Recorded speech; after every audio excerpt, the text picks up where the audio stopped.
ஆதிஃபோட night சாப்பாடு தான். வாங்க அவன்கிட்ட போய் கொடுக்கலாம், அவனோட ஃபேஸ் ரியாக்ஷனை பார்க்கலாம். தம்பிக்கு நைட்டு சாப்பாடு வந்துருச்சு.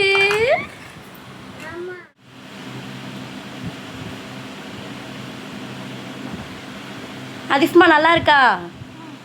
எப்படிமா இருக்கு?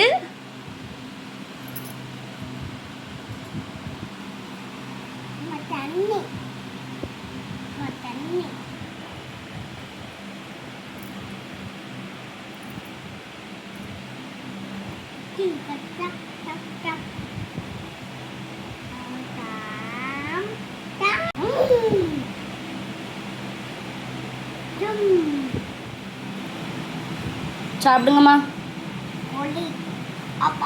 எப்படி சாப்பிடணும்? எப்படிப்பா சாப்பிடணும்?